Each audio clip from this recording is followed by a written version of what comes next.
So, dahil nga gusto naming sulitin yung aming bakasyon noong mahal na araw, ayan, pinuntahan talaga namin yung Parang Hills sa may Kasiguran, Aurora.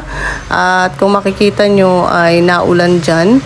At naglalakad lang talaga ako, hinayaan ko yung boyfriend ko na umakyat siya kasi baka masemplang kami kasi nga medyo mabato doon sa pag-akyat doon sa may Parang Hills.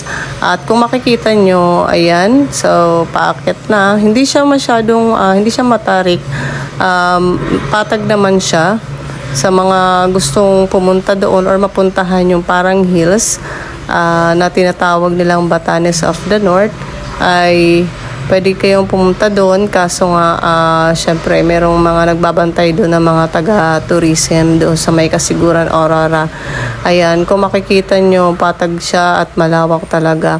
At saka nga pala madaming mga pumupunta dyan ng mga vloggers.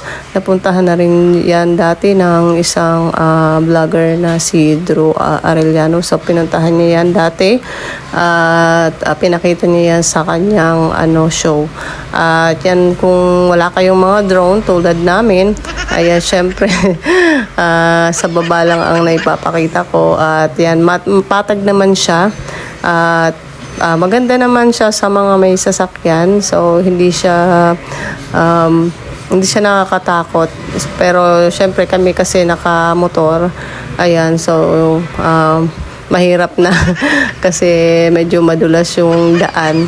Ayan, kaya hindi na ako umakyat. So ayan, kung makikita nyo, napakalawak talaga ng Parang Hills na yan. So masarap dyan pag maaraw. Kaso nung pumunta kami nung mahal na araw ay talagang naulan siya. So mabilis lang yung pagkuha namin ng mga videos at pictures dyan. So ayan, kung makita nyo, napakalawak talaga at malaki naman yung dadaanan na kalsada dyan. So hindi pa naman siya sementado, pero okay na rin. Ayan, so hinihintay na ako ng boyfriend ko kasi hinayaan ko siyang mauna. Hindi talaga ako umangkas, baka mamaya masemplang kami. So ayun nga, ayan, so napakalawak talaga at masarap ang simoy ng hangin dyan. So ayan, napakalaki. At kung gusto niyo mapuntahan yan, makikita niyo rin yung dagat doon sa may Pacific Ocean. Kung gusto niyo pang dumiretso doon, kaso hindi na ako dumiretso pa kasi sa sobrang laki niya at mabilisan lang din kami dyan na parang nag-stop by kami sa layo ng binyahe namin galing Dinalungan, Aurora papunta dyan sa Kasiguran, Aurora.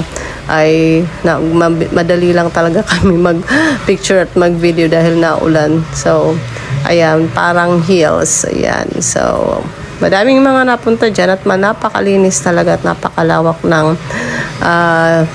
lugar na yan. Tourist destination, tourist attraction. Makikita nyo talaga yung kalawakan or kabuuan ng Pacific Ocean. So kung gusto nyo pa pumunta ron, sa mga gustong mag-travel or i-vlog yan. So ayan, pwede kayong pumunta dyan. At kung masipag kayo mag-rides tulad namin, ayan, punta lang kayo dyan sa may Parang Hills, sa may Kasiguran, Aurora. Ayan, sulit na sulit yung pagod nyo pag pumunta kayo dyan. So ayan, syempre experience at adventure din sa mga gustong mag-relax, mag-unwind. Ayan, sa gustong lumanghap ng sariwang hangin. Ayan, yan ang boyfriend ko. Naninigarilyo pa siya. So ayan, kung makita nyo, sobrang laki talaga niyang Parang Hills na yan.